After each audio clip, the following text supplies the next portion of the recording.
Today's podcast is brought to you by Progresso Talent Partners, who for more than 25 years have successfully delivered interim and permanent leadership talent to transform businesses. To hire the talent you need to enable your business to thrive, visit www.progressotalent.com today.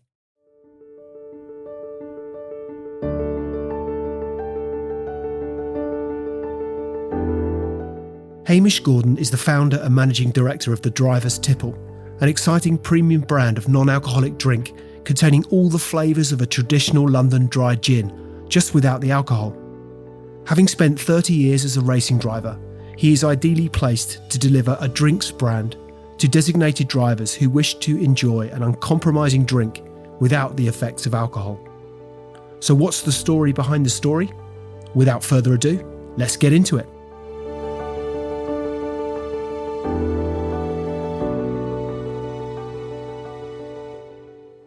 Hamish Gordon, welcome to the Extrology podcast. Great, as always, to have you as my guest. My thanks for your insight and attendance today. We're great, really looking forward to speaking with you. But before we get into, the career and more recent experiences around the Driver's Tipple, which many I know will be fascinated to hear more about, I'm interested to start with the early days and a little bit around kind of childhood, schooling, all those sorts of good things. So tell us, what was childhood like for you?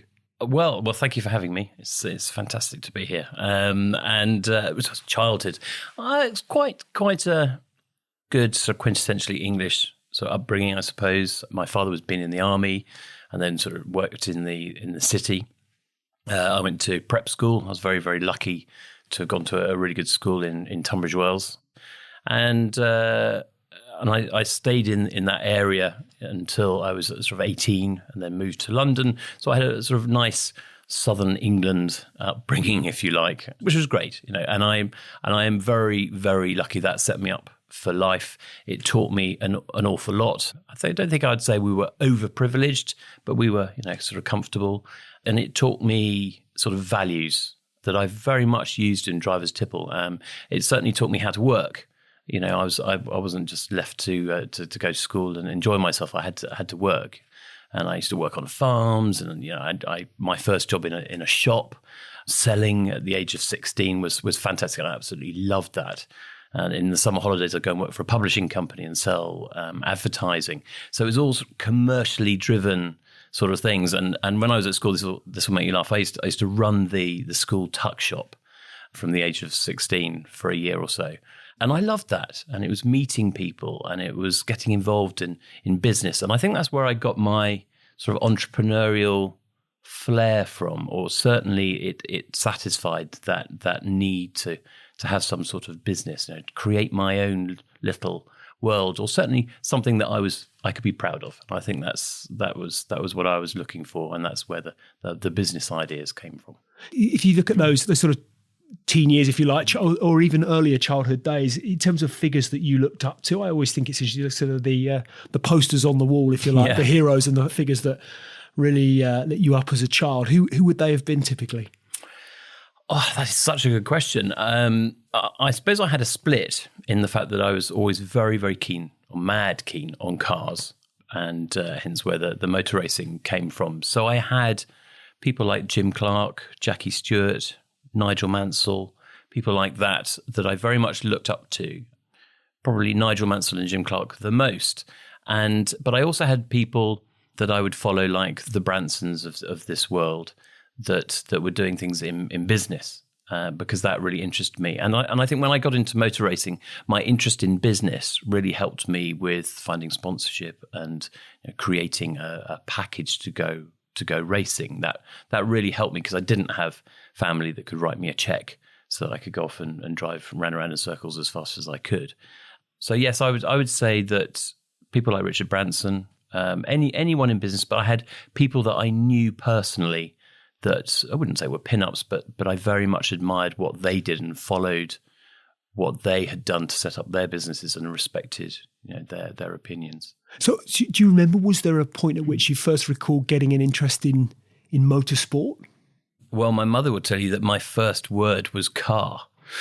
So it's difficult. I think right from the very, very early days, My father was very much into classic cars. I was certainly very much into cars. My grandmother raced a few times back in the very early days. In fact, I've got a photograph of her driving an old Mercedes round Brooklands.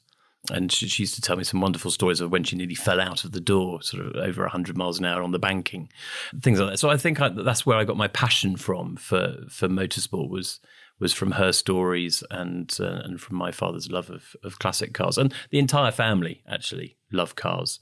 So I can't really pinpoint. So I think it must have been a genetic implementation, if you like. I was born with it. And was there a point at which you thought, actually, in terms of pursuing a career as a racing driver, was there sort of that eureka moment where you thought, actually, there might be something in this? I did have a moment where I was invited to go to a kart race with a friend of mine, and he was very keen to become a professional racing driver, and I was just interested in driving, and he had all the caravan and all the trappings and what have you. He fell out of his caravan before qualifying for the race and broke his ankle. And his father had paid for everything. So whether it was legal or not, helmet was shoved on my head, get in kart, drive. And I did. And I did extremely well in that race. And I met someone from what was then the Jim Russell Racing Drivers School. He said, you should come and learn how to race a car properly. And I thought about it for a few months. And I thought, actually, do you know what? This is a great opportunity. And I'm a strong believer in things don't happen without a reason. There is no such thing as coincidence. And so I did. I went to the Jim Russell Racing Drivers School up at Donington back in the day, and I went through the courses and I learned how to drive, and that's where it started. And they were very supportive of me, and they very much helped me get going. So that's where it all began. And what's the journey from, as I understand it, and you just to forgive my limited knowledge of all things motorsport, but you hear stories of, say, someone like a Lewis Hamilton karting at a very young age, and then there's a progression, a series of steps through which you go before ultimately you become, in that case, clearly a Formula One driver. But what's the journey from, driving school through to kind of your first start, if you like, your first point on a start line? Yes, you're right. Nowadays, there's a lot more support, I think, for drivers. So we did have karting, but it was, a much, much smaller scale when I first started, and you really had to have a family who were into karting, who knew all about it. Whereas now you can go and join teams, and as a youngster, and providing you can pay for it, you can start your motor racing career from a very, very young age. But the way I did it, sure, I did a little bit of karting. Then I went to a racing driver school. Then I started racing with the school. They would have their own races within the echelons of the school. And then I took the leap of going out into national motorsport and racing for a team. So Formula Ford was a good place. That's where most people started. And we had, when I was racing Formula Ford, people like Jenson Button, for instance, were out in the pack. And that's where everybody cut the mustard, or certainly found out if they had any talent. And then you work your way up. There's a distinct ladder, or there certainly was in those days, a distinct ladder to follow. And that's what I did. So do you remember that feeling, your very first professional race, how you felt on the grid, start line, whatever, how you want to describe it?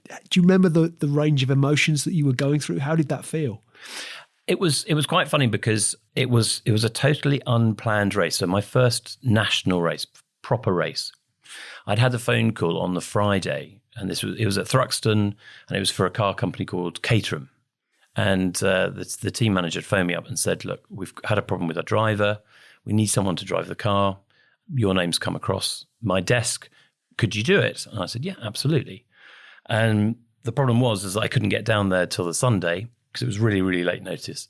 So I had no practice, no qualifying, and I had to start the race from the back of the grid. And the team manager said to me, look, you haven't driven one of these before. Just for crying out loud, don't try and do anything clever. Don't be a hero. You will gain some places by the end of the third corner. And so sure enough, I did as I was told. And I think I gained 9 places in the first 3 corners of the lap. And I was laughing to myself all the way again, this is going to be easy.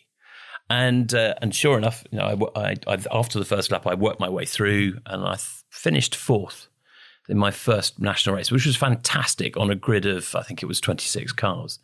It was just so much fun. And I think that's what was going through my head, was just enjoy it. I didn't put any pressure on myself. Just enjoy it. If it had been a single seater, I think it might have been a completely different thing.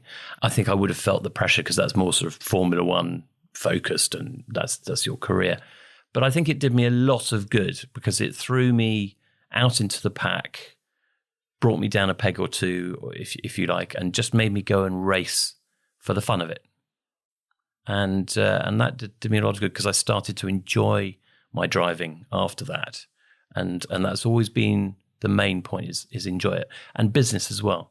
I love driver's tipple, and sure, there are lots of painful moments in everything that you do. But if you enjoy it, it just makes it so much more worthwhile than it just being a career ladder. Does that make sense? Absolutely. Did you that sort of competitive instinct that I think naturally you would have exhibited as a consequence of that racing experience, but I think also has a part to play in business. We'll come on to that. But that whole debate around kind of nature, nurture, did you have those sort of competitive instincts and traits very obviously growing up? Were you always kind of, I think always wanted to get first in the race kind of thing? I had quite a demanding father, and I was always expected to. He would always say to me, "Do the best that you can, and I can't expect you to do any more. But woe betide if you come in with rubbish grades." And I think for my own self-esteem, I would get very competitive in that I wanted to be as far up the grades, if you like, against my contemporaries. And certainly when I started working, I wanted to earn more commission than the people that I was working with, and I wanted to beat what they were doing. So yes, I think it was definitely a natural instinct to be competitive, because that was the drive. You weren't out there just to be one of the numbers. You weren't on part of the cannon fodder, if you like. You had to be a leader.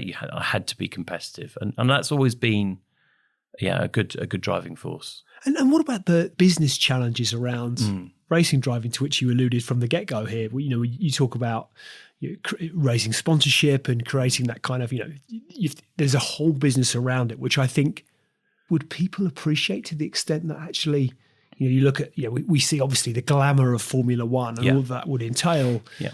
But there's clearly an awful lot more to motorsport than just what we might see on a screen on a Saturday or Sunday afternoon on the BBC or whatever it might be. So in terms of the business of sport and making that happen, how much of a steep learning curve was that for you? Crikey, yes. Well, if you just look at it from sheer basics, I had a friend who wanted to be a tennis professional and it ended up being a tennis professional, and another who played golf.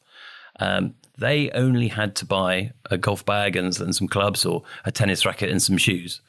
Sure, there are some other costs, but you compare that to a racing car, you can immediately see the difference between I've got to buy a racing car, you've got to buy a tennis racket or two.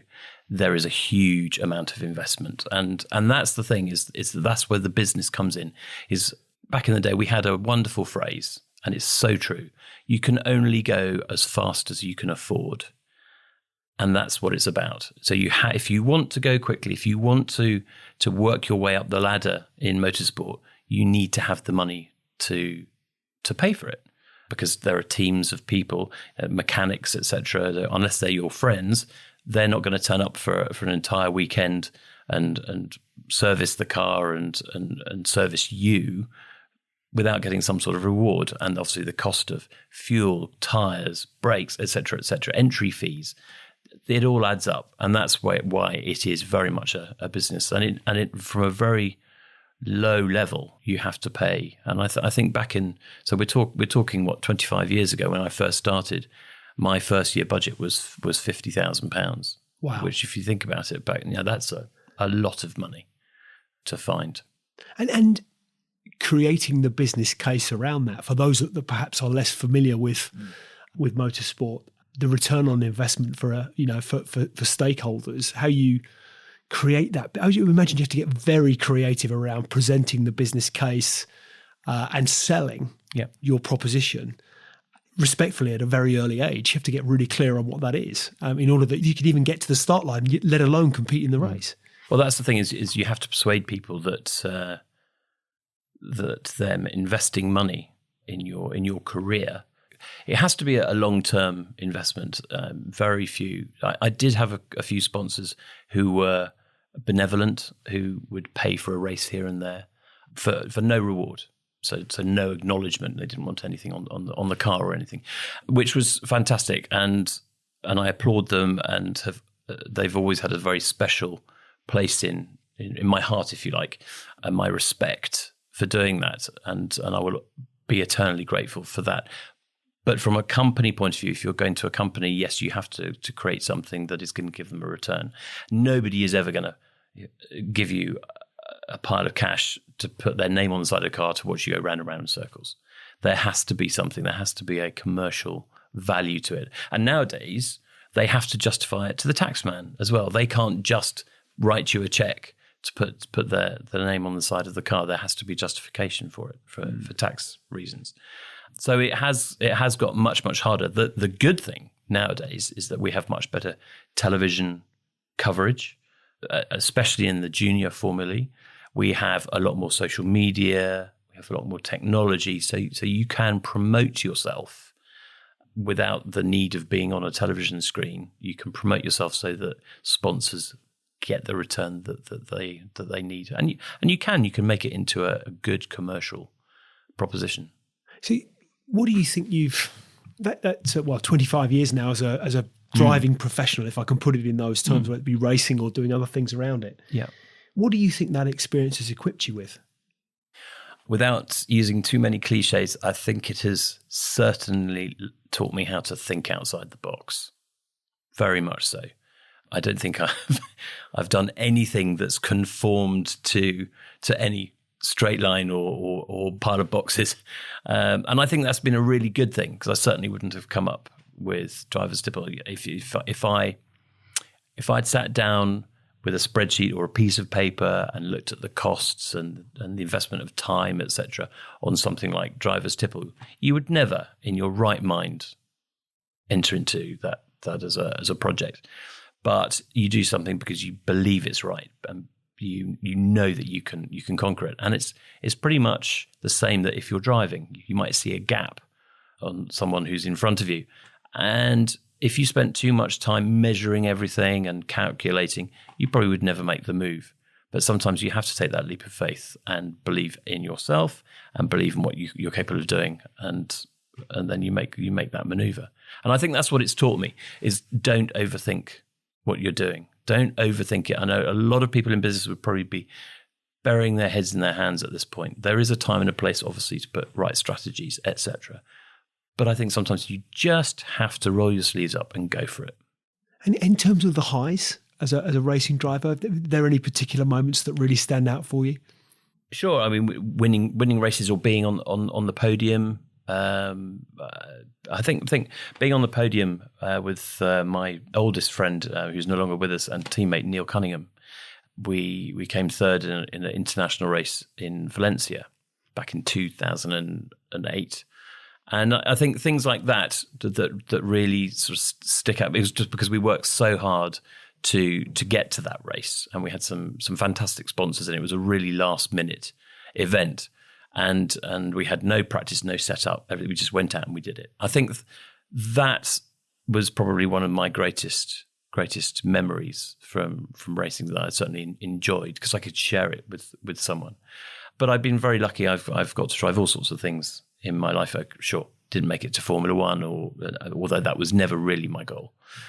And I've just had a really good time, and I've got to meet some amazing people. I think that's what I take away from it the most, is I've got to work with some of the most amazing people and meet people from all sorts of walks of life. And that's what's been so good.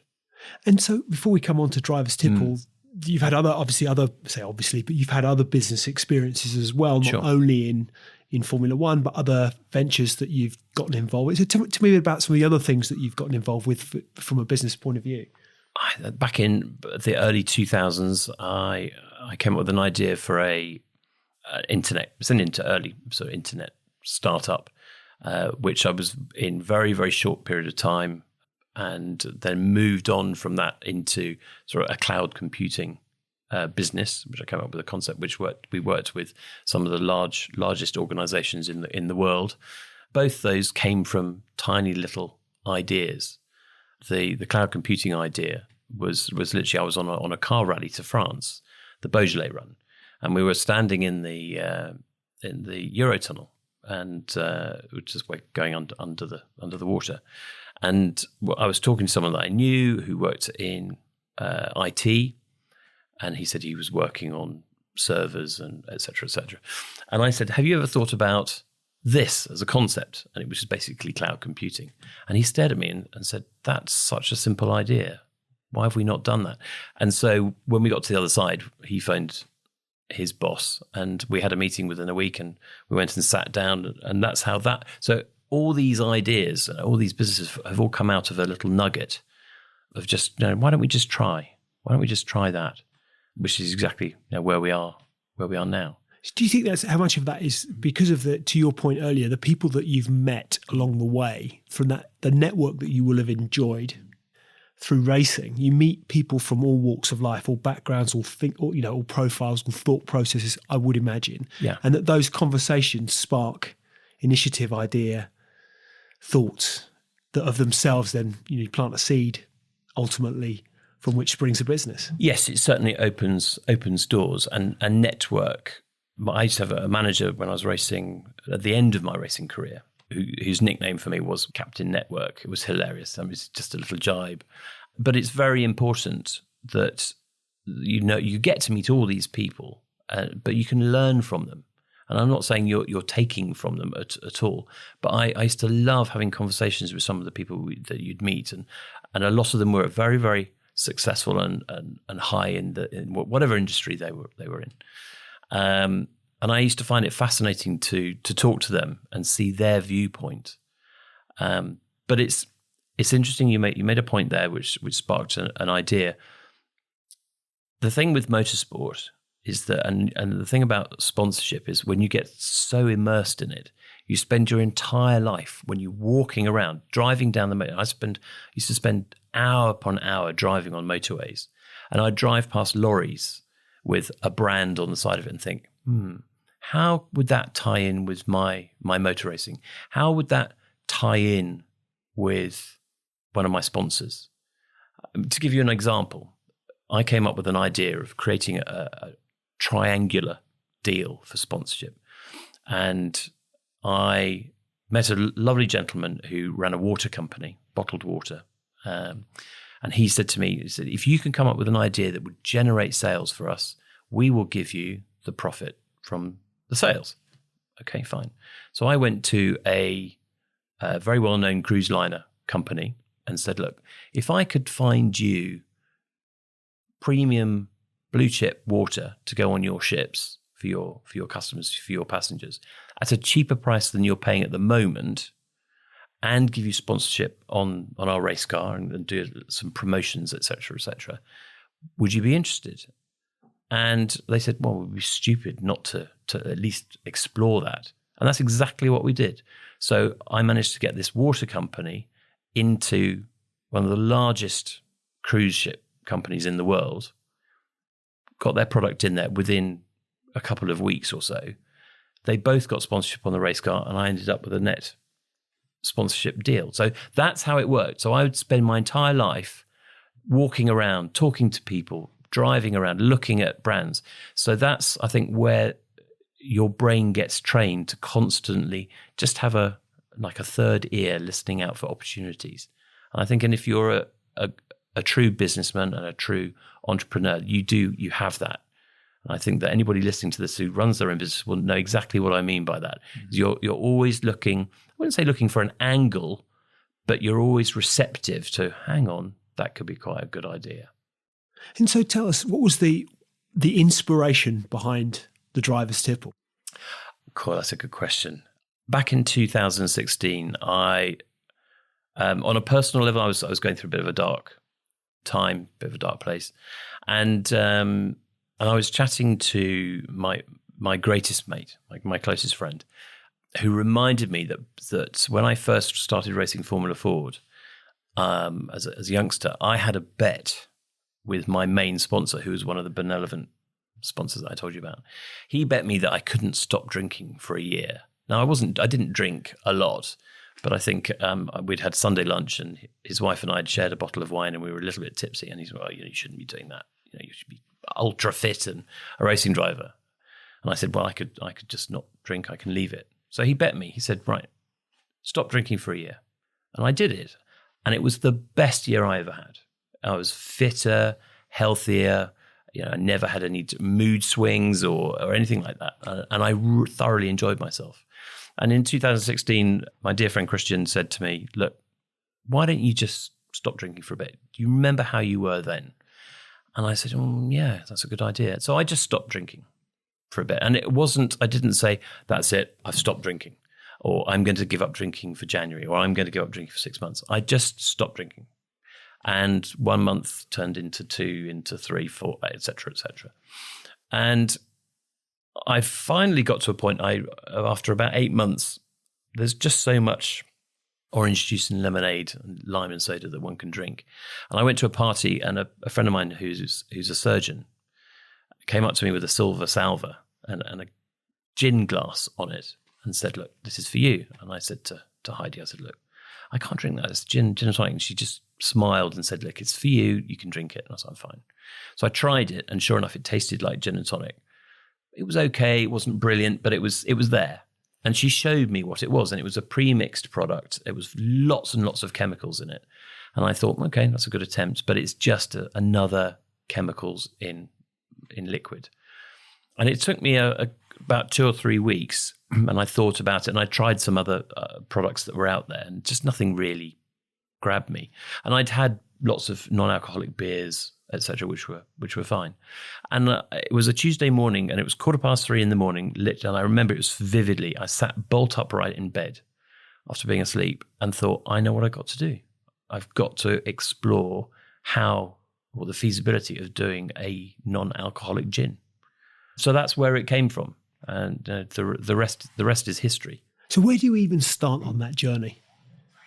What of creating the product? Yeah. Oh, that's such a good question. I was very it's going back to contacts. My sister is very much into horses, and a lady that she rides horses with in their group is married to a gentleman that owns a very well-known distillery. So I begged her favour and said, "Can I give your husband a call?" And she said, "Yes, sure." So I phoned him, and he said, "Look, this is a really good idea. You are right on the cusp of the wave. So get on with it and do it." He couldn't help me. It wasn't something that they could physically do. But he did introduce me to people that could get it going. And he did warn me. He said, "Look, this is going to cost you an arm and a leg to get it done. It's going to take a lot of time, but it's definitely worth it." And I think that was the most valuable conversation, because I kept it very, very, very secret, very quiet, literally some close confidants. I said, "What do you think of this as an idea?" But this was the first time I spoke to someone who actually knew what they were talking about, who said, "Look, go for it. You should definitely do that." So I would be eternally grateful to him. And we're still obviously in contact, and very much, he's still very supportive, which is lovely. And so then what's the process from there for somebody who's never, it's fair to say I might have mixed 1 or 2 gin and tonics in my life, but I've certainly never gotten to a point where I've produced a drink and made a drink. I've no understanding as to what the journey is from kind of concept to glass, if you like. What's the journey? Where do you start? Have you had those conversations? No. But even in terms of ingredients and all those sorts of things, sure. What's the process? Sure. I sat down with the distillery, and they have people in white coats who are far more intelligent and far cleverer than I am. But they said, "What did you like when you were drinking?" Because the gin and tonic was the drink that I missed. And so I came up with a number of brands. I said, "Look, I liked that taste profile. I didn't like that." And they said, "Well, okay, let's start with that and see if we can replicate what you remember." I mean, bearing in mind that I hadn't had a gin and tonic for over a year once this process started. So it was trying to reenact that memory and getting that taste profile that I was trying to remember. And that was difficult. That was very difficult. And that's where a lot of the time went, trying to get that flavor profile. And it took us a number of years to get that. And in terms of, and is that the direction of travel, if you like? You go kind of product first, and then you start to look at brand, and you start to look at all those sorts of initiatives? Or did you have a sort of concept in your own mind of how this was going to look from the get-go, and you kind of worked towards that? It all dovetailed in together. I was very much bullied into turning it around we turned it around very, very quickly when the first product came out. I had an idea for the brand, for the driver's tipple, so I trademarked that. And I didn't tell anybody, literally anybody, what the brand was going to be until I got the paperwork through from the IPO to say, right, this is yours. But I knew what I wanted to achieve with the looks of the bottles, for instance. I knew I wanted to have something different, something quirky, something that would portray my sense of humour. You know, I looked at, must be over at least 250 bottles of alcoholic gin. I had them all sort of lined up. And the one thing that said to me, or the thought that went through my head, was that I thought that was all a little bit boring. And I thought that if I'm coming out with something that's non-alcoholic that people would think would be boring, I need to have something that's funny, exciting, is going to draw someone's attention in. Does that make sense? Yeah, absolutely. And there's some beautiful bottles designed out there. So don't get me wrong, there really are some fantastic designs. But I wanted to have something that people would look on the shelf or look on the bar and go, what on earth is that? And that's where we came up with the characters, and was so blessed to have Bryn Parry do the characters for us. And it very much dovetailed in with the research and development that was going on with the product. So whilst the clever people in the lab were doing the prototype product, I was working very closely with people like Bryn and Dan, who's our label designer, to create the brand. So it very much dovetailed together. For those that don't know, this is Bryn Parry, who was, amongst other things, the founder of Help for Heroes. Yes. He's also, as I think you say, he's an illustrator or cartoonist. Correct, very and famously. Sculptor. And all sorts of things. Yeah. So, for those that are listening, I have the benefit of being able to see the brand in front of me, and it's a fabulous. It evokes really kind of, to your point, kind of humorous and fun, but cool, bit retro element to it. Yeah. Did you sort of go through several iterations with Bryn? Did you describe to him what it was that you were trying to portray, and then he just grasped the concept straight away? Because I think there's a lot of very talented creatives like that. Yeah. Are able to put, either in words or in pictures or whatever it may be, they're able to articulate your vision in a very very effective way. Was that the experience of working with Bryn? If Bryn is listening to this, he will probably be swearing right now. We have, just so your listeners know, we have two characters. So we have a gentleman driver, Miles, and we have a lady driver, who we call Ophelia.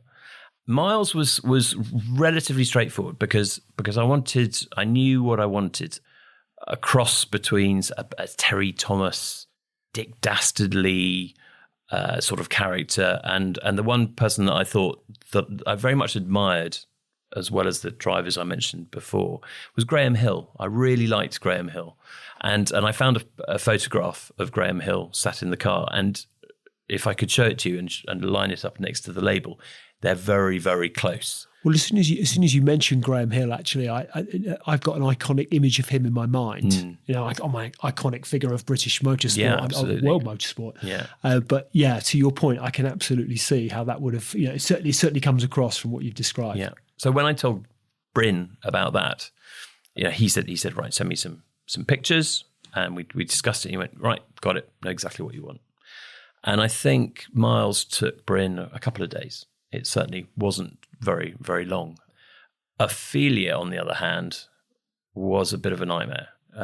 She took 6, 7, maybe even 8 weeks to do, because getting the elegance of, she's a cross between sort of Grace Kelly. So Audrey Hepburn was the name that sprung to mind as soon as I saw the picture. That's what it is. You're absolutely right. So it was Audrey Hepburn and Grace Kelly were the two main inspirations for her. But getting a lady's slightly different, because I didn't want her to look too aggressive. I didn't want her to look too sexy. You know, I didn't want to be demeaning at all. It was just trying to get the right elegance. But when you're trying to be slightly comedic as well, it's very, very different, very, very difficult. So if I tell you that, and Bryn, bless him, he wouldn't normally do this, but he gave me the mock-ups that he did. So all the iterations that he went through. For Miles, there are literally 3 or 4, literally. For Ophelia, gosh, there must be 25 at least. And it's really interesting to look at the journey. And one day I will put them into a big frame so that we can display it. But she was so much more difficult. But she came out right. And that's the main thing. So it wasn't an easy. And a lovely story behind the names Miles and Ophelia as well. I think you yes, they are named after my gorgeous niece and nephew. So who must be delighted to know that they're. I think they're teenagers. They don't really. No, they do. They do. When I told them, they were a bit young at the time, and they went, right. But yes, I know they did appreciate it, and they do think it's a bit cool. So maybe something of a naive question, but in terms of how you make a non-alcoholic gin, is this back to smart people in white coats again in labs? I was always. It was intriguing me. I was trying to work it. I don't know. So I'm mentally going through this process. So do you make gin and then take the alcohol out? That seems like a very naive perspective, but it's almost trying to understand how do you create a non-alcoholic drink, a non-alcoholic gin? Right. Well, I could tell you, but obviously then I'd have to. Of course. Yeah. Okay. No. What I can. No, we don't make a gin and take the alcohol out. Everybody asks me that, but no, we don't. We do distill the product. It is fully distilled as a alcoholic gin. So it's properly distilled. A lot of products that are out there have just got flavors, oils, and essences added to water. But we fully distill it. So what's done is the juniper is treated with some alcohol, a very small amount. And then that is added to the botanicals that we have in the product. That's all macerated together. So the amount of alcohol now is absolutely minimal. Then that is distilled with water. So it's completely diluted, virtually out. So it's really trace, which is why it's non-alcoholic and not completely alcohol-free.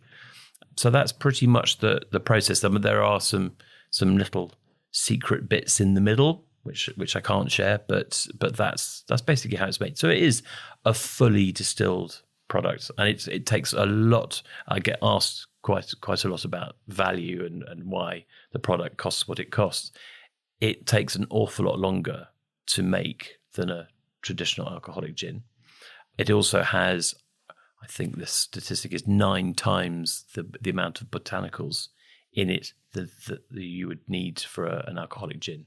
So there's an awful lot that goes into it, bizarrely, than you'd get in an alcoholic gin. And to your point around your friend with the distillery who said, absolutely, this is the right time. It just strikes me that, I mean, I wouldn't understand the statistics around it, but intuitively, there's been a bit of a sort of a gin resurgence, which then compounded with almost I don't know, revolution doesn't seem like the right word. It seems like too strong a word, but my intuitive sense is a greater awareness around alcohol, the effects of alcohol, not drinking, and people, there's far greater range, available to us these days when you walk into a pub and you don't want it, you're the driver. To your point around orange juice and lime and soda, you can enjoy a nice drink without having to have alcohol. There seems to be a bit more of an awareness around it and an acceptance of it. And I may be wrong. That's just going on an intuitive sense of what I see. But those two things combined, it strikes me that you were at the point at which you were, to your friend's point, this is the right time. You're onto something. Was there a point at which you thought, that sort of pivotal moment when you thought, I think we might be able to make this work? Because inevitably with any business, you ride the crest of a wave, don't you? There are highs and lows. Yeah. Was there a point you thought, actually, do you know what, this could this could work. We're onto something. I think it was that conversation and seeing there was 2 other products out at the time in the marketplace as I was creating Tipple. I think that talking about what you're saying about people being more aware about what they're drinking and the resurgence, the gin revival, I think that people's palates have changed over the last certainly 10, maybe 20 years. I think people have been a lot more interested in cooking, creating meals and playing with flavors. And that has transferred. I mean, look at how many cookery programs we have on television and have had. That has transferred across now into drinks. I think a lot of people that I talk to will come up to me and say, I will put rosemary in it, or I'll put some black currant, or I'll do some rhubarb or some ginger. They will always come up with something. This is what I like to try with it, which is fascinating. 15, 20 years ago, people would have just had it straight out as it was supposed to have done. People are experimenting with their own taste. They're exploring what they do and don't like, and in a more natural way. It strikes me as yes, well, absolutely. with absolutely a sense around returning to stuff we've grown in our own gardens or whatever it might be. But more of that sort of natural sense of becoming much more aware of what it is that we're putting into our bodies. Yeah, but now we have, going back to your point, is that alcohol was always is the perfect carrier for flavors for a drink. It gets out of a botanicals from a spirit point of view. It's the perfect carrier for those flavors. We now have, and although we're still developing it, the technology to not necessarily have that alcohol in there. There are other ways of doing it, and I think that people are now saying, I want to be fit, I want to be healthy, and I don't have to drink to have a great social life. I don't need to drink to express myself. And it's really interesting how that dynamic is changing. And I'm absolutely amazed when I first started researching this, how many people don't drink, but they don't admit it either. They won't wave the flag, because you and I probably both have heard people say, well, my mother said never trust someone who doesn't drink. I mean, what a most ridiculous mantra to follow. But I think that has definitely played a part. I have met so many people who said, well, actually, no, I don't really drink. I might have a drink socially, a glass of wine with a dinner or that I'm attending, but that is it. The rest of the week, the rest of the time, I don't drink. And it's a lot more people than you think. And it's growing because people's lifestyles have changed so much. I think as a nation, we're a lot more active. I lived in Australia for a year and a half, and I was amazed at how much more active people were there. Obviously, they have the climate and they have the facilities to do that. But I see a lot more of that now back here in the UK, where people are going out and doing much more physical and active activities. Do you think that anecdotally COVID has accelerated that? If only because if I look at, as a consequence maybe perhaps of people working from home, I've certainly seen, well, you do see more people out for a run, out for a walk, out riding a bike, out enjoying the fresh air. Do you think has COVID and the talk around our health and well-being accelerated that relationship we have with activity and made us more aware? Because you see two sort of schools of thought coming through much of the media, which is that on the one hand, there have been too many people kind of sat at home on the couch, not moving and eating badly through COVID. And then you see other people who've said, I've never run as much, I've never ride my bike, or I go for a walk every morning, whatever it might be. There seems to be a bit of almost a bit of a split. But have you seen that move towards opening up our palates, opening up our awareness around health and well-being, fitness, all sorts of things accelerated as a consequence of COVID, perhaps? Massively. Through COVID, I think you split COVID up into two areas. The first lockdown, everybody was forced to stay at home, and I think there was a lot of people, I'm probably guilty of it as well, that watched far too much television and felt that we had to be cocooned for that period. And then when that's relaxed a bit, I certainly became a lot more conscious of I didn't want to be sat in front of a television. I wanted to be out and about. I'm very lucky I live in the countryside, so we can go for a walk or go for a run or go for a bike ride, et cetera, et cetera. But even those were very much curtailed. You weren't allowed to do so much. And I think that when you get thrown into that very negative regime, albeit for the greater good, if you want, you suddenly realize what you're missing out on. You're missing out going kayaking, you're missing out going rock climbing, or just going to the beach, or just going and playing golf, playing tennis, whatever floats your boat, whatever you like doing. And I think I've definitely seen people making some really profound life choices, both with their downtime, their leisure time, but also with their work as well. We've all heard about working from home and the way people are structuring their lives and where they're choosing to live. So I think that yes, you're absolutely right. COVID has put a cat amongst the pigeons and shaken people out of the lethargy and the structure that they were all sticking to. They were kind of going through the motions. I think now everybody's realised, actually, I can do something different.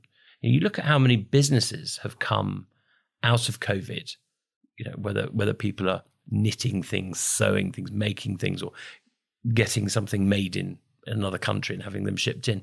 People have started to think outside the box and creating things for themselves and not just accepting the status quo.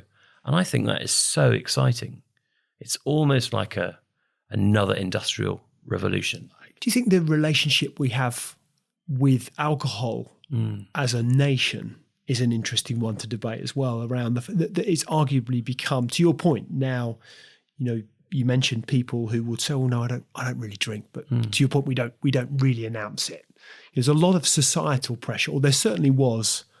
I think if I go back to me as a teenager, kind of going into the pub and ordering your first pint was just something you did. It was like a rites of passage and a badge of honour. Yeah. I've got a 17 and a 19-year-old. They have nowhere near the same interest, or arguably their lives are far more interesting in many ways. They've got the world has become a smaller place. They've got wonderful opportunities available to them. My horizon was kind of 16, 17, the pub at the end of the road. I could get in there and I could get served, and away you go. We have as you look at perhaps some of the arguments around maybe the Mediterranean relationship with alcohol or the French relationship with alcohol, where you have wine with a meal, it's just something to be enjoyed rather than to go and getting smashed with or whatever it might be.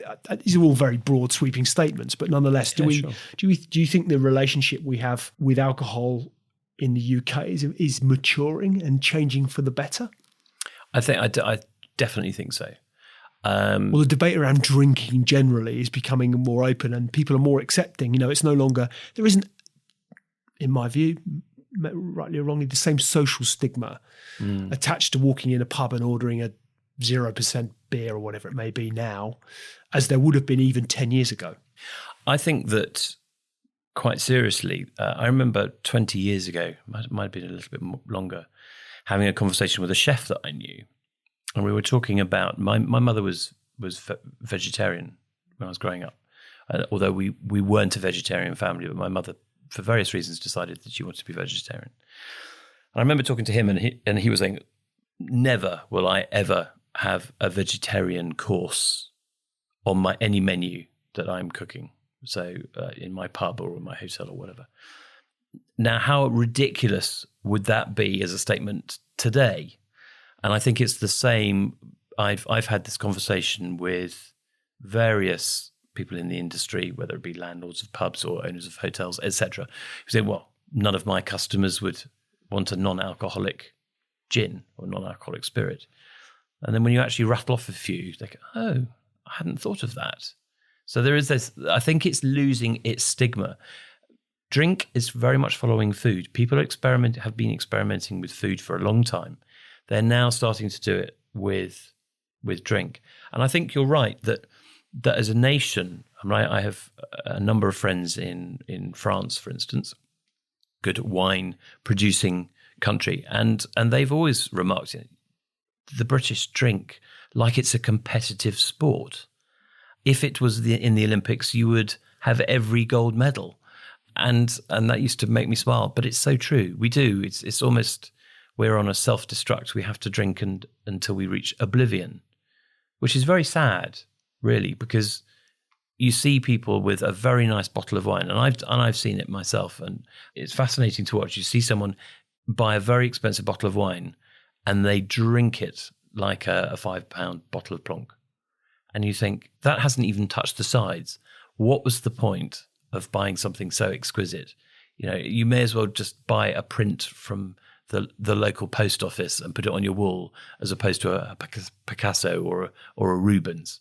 It's the same thing, and I don't know what caused that. I don't know why that happened, but we do definitely seem to drink ourselves to a point of self-destruction. That, however, is changing massively, and it's interesting when you talk to people in the drinks industry. You're seeing what is declining and what is increasing. And I think people are getting more sophisticated in their choices, but also in the quantity that they're drinking. You're always going to have some people that if in doubt, flat out, absolutely fine. And you and I have probably both been there, yes, as well. But I think, yes, definitely, as a dynamic of our society, it's definitely changing.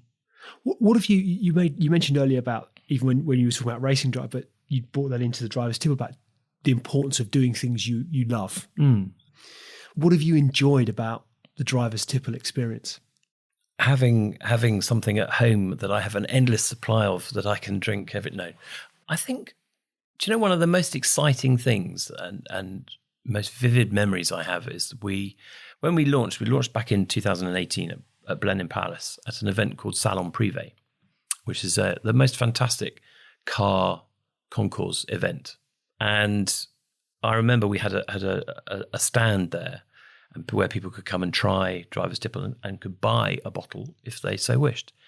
And I can't put into words really, but the feeling I had when I saw the first customer walk away with a bag with 2 bottles of driver's tipple, looking pleased as punch that he had made this purchase and walking away, I think that made it all worthwhile.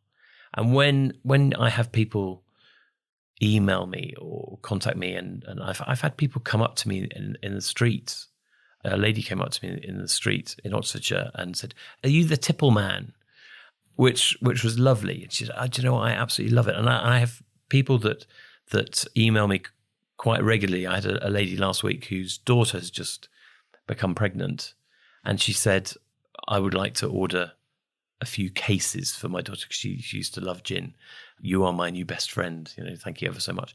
Things like that. I think the fact that we've created a product that people enjoy, that affects people's lives in a very positive way, nothing grandiose, but something that's just that people can enjoy and affect just a moment of happiness in people's lives. That's what really stands out for me. That's what makes it all worthwhile. How does that compare to a podium finish?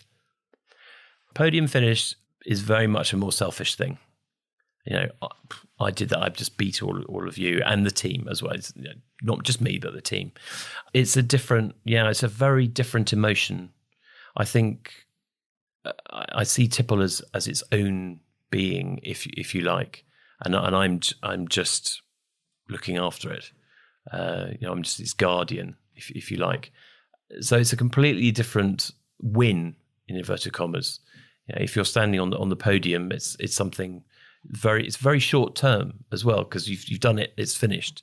Whereas the thing with Tipple is it's constantly evolving, and it's constant people being positive or negative. It's a proper relationship, and I think that's what makes it so much more fulfilling. So it's a longer lasting. So if you look back over the last 3 years, it's 3 years since launch. Yeah. But I guess 5 years in the making, if you like, if you took that moment in 3 3 a.m. moment. With the benefit of hindsight, what might you do differently? Would you do anything differently? Do you know what? I haven't stopped long enough to think about that, genuinely.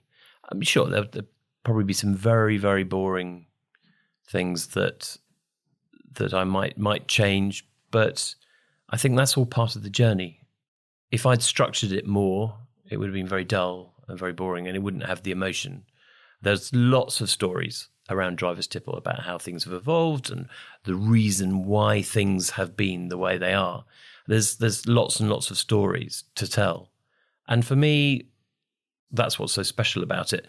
Commercially, yes, there have been some faux pas, and yes, you'd always want to avoid those. But then do you? Because then you don't learn. Yeah. And I think that's business is never a straight line to success, is it? And I think there isn't a successful business person alive who not at some point has had some pain. No, exactly. Yeah. And I think that you don't value it. You don't get as much out of it if you haven't had any pain. If it's just been landed on a plate for you, I don't think you appreciate it. I genuinely believe that, having done various things in my life. And Tipple has been far from easy. I wouldn't have said it was the most difficult thing I've ever done, but it's been far from easy. And is there anything I would have changed? Not really. Not in the structure of the way it's happened. I think it could have happened faster, but then you make more mistakes if you rush things, and it would have taken on a completely different dynamic. This is not just a straight commercial business. And I think that's where its strength is. Some people might argue against it. My bank manager might argue against me, although he does get it. It's quite interesting, and we have had that conversation where we sat down with a spreadsheet, and he said, there's some very interesting decisions, but I understand why you're sticking to your guns and you're doing it that way. And so far been proved right. But yeah, there's nothing. I don't think there's anything I'd change. And in terms of what the future might look like, is there an opportunity?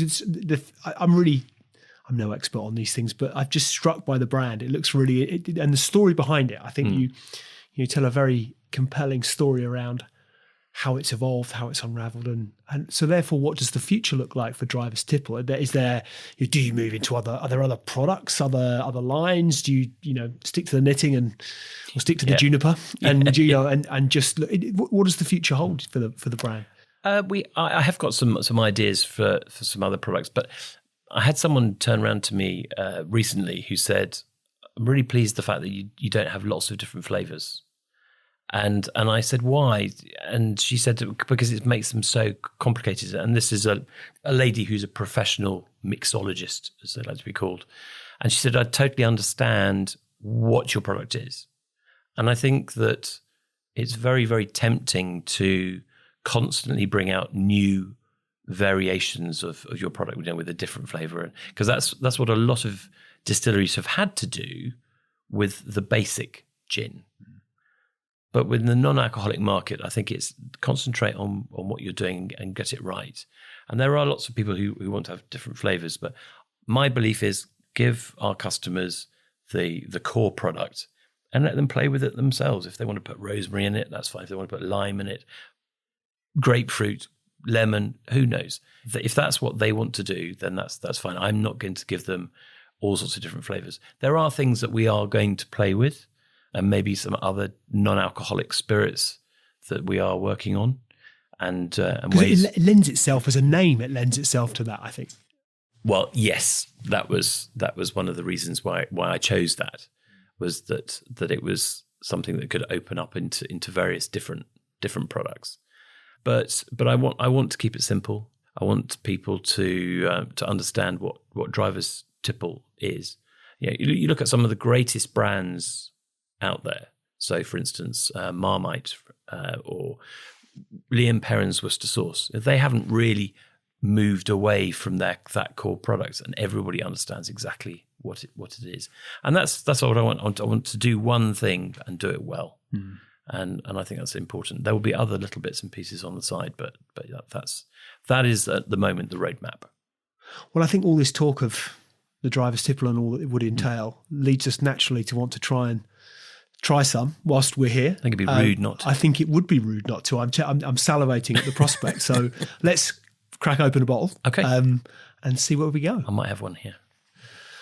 So, listeners, for those of you clearly not able to enjoy the benefits of that I'm able to see with a bottle in front of me, a little sound accompaniment to our taster will go with the fizz of the tonic, which we're now going to add to the delightful driver's tipple.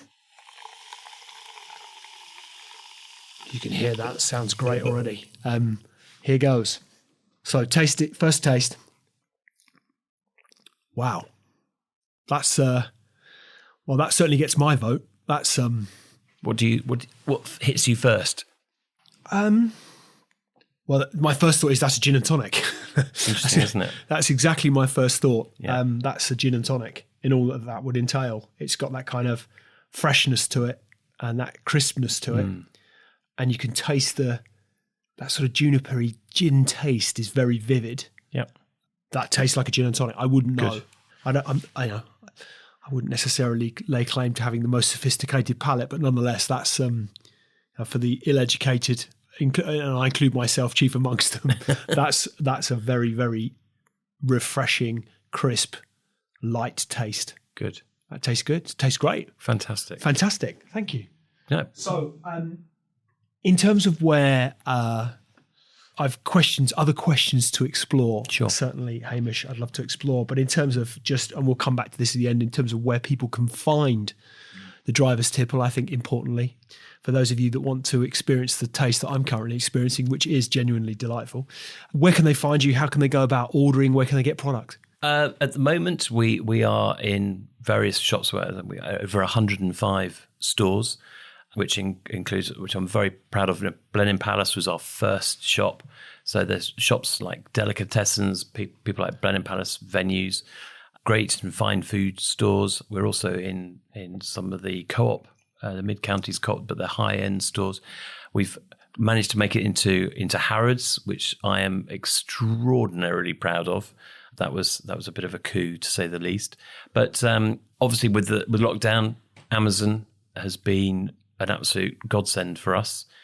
So listeners can buy a bottle on Amazon and have it delivered for free. So that's my advice: is you can go onto our website, which is driverstipple.com, and there's a link there, or you can just go onto your own Amazon and find the driver's tipple through that.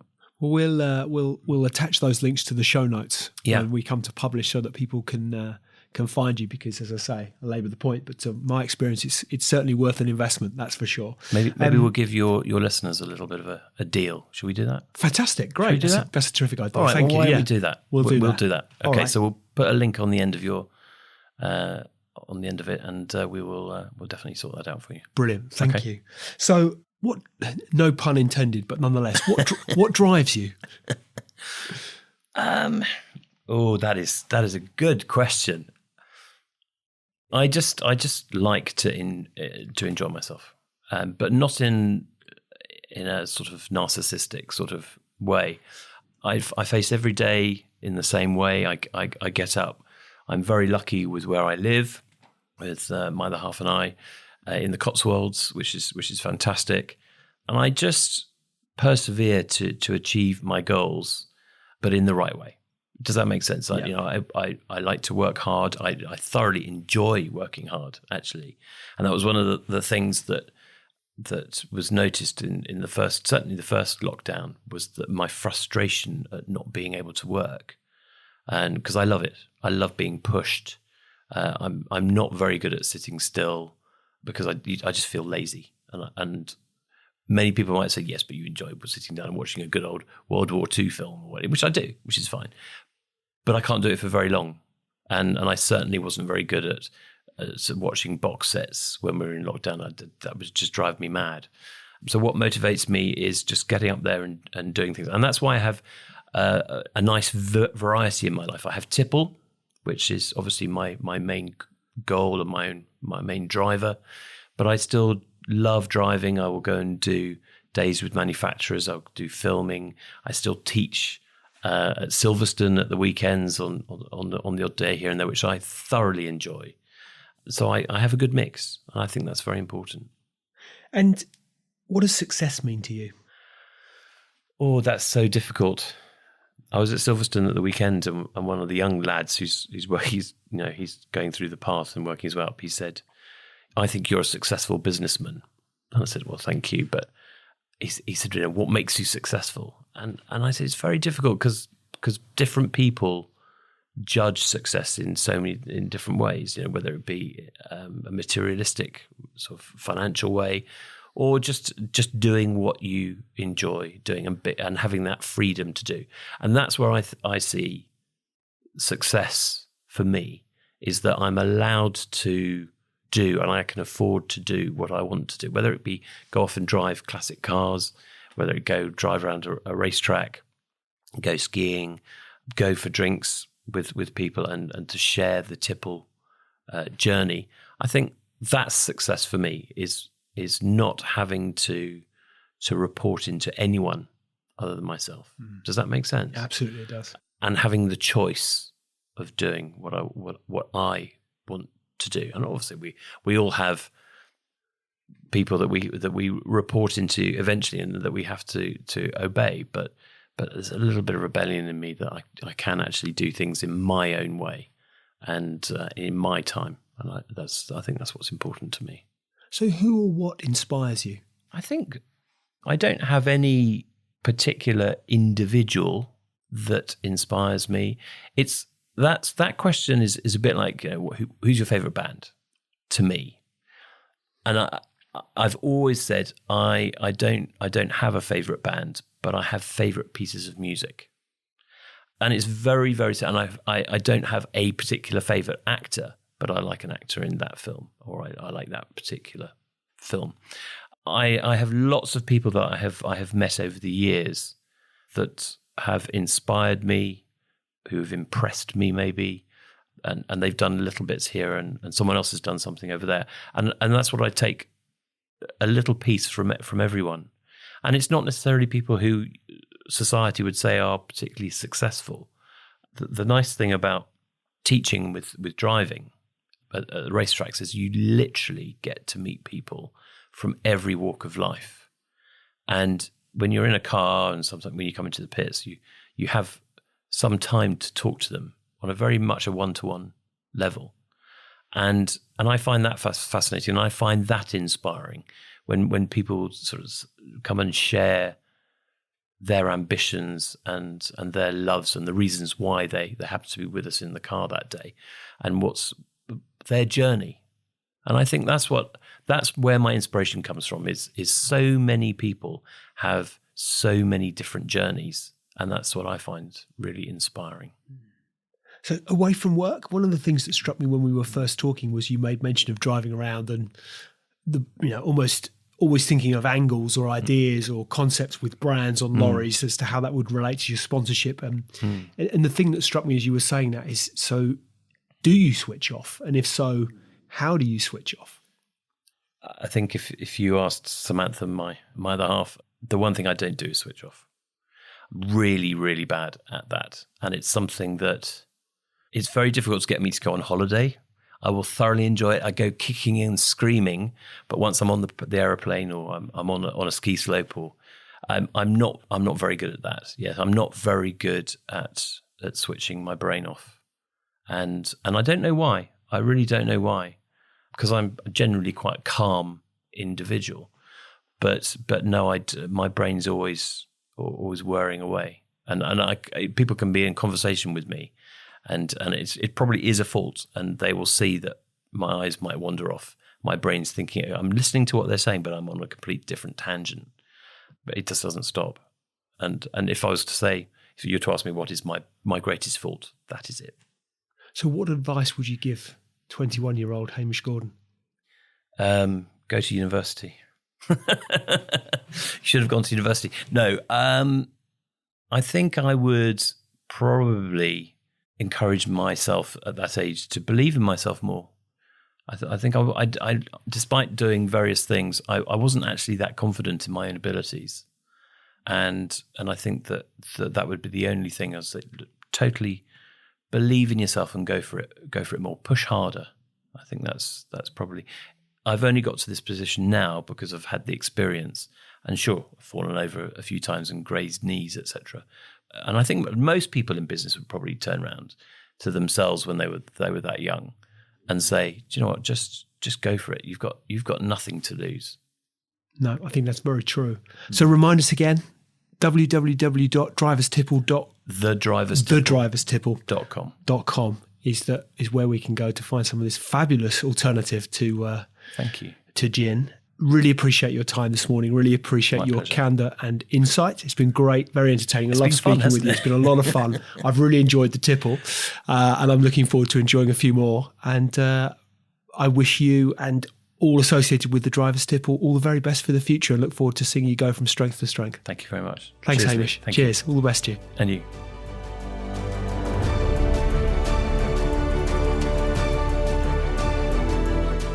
Hi, ladies and gentlemen. Thank you for listening to today's Extrology podcast. I really appreciate your audience and ears. If you've enjoyed it, then why not hop onto iTunes and give us a review? I'd really appreciate anything that you might have to say. Any feedback always gratefully received, and look forward to hosting you next time. See you soon.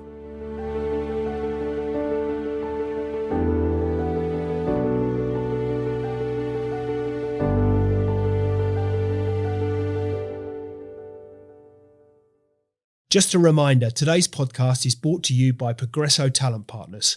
Visit www.progressotalent.com today for more information.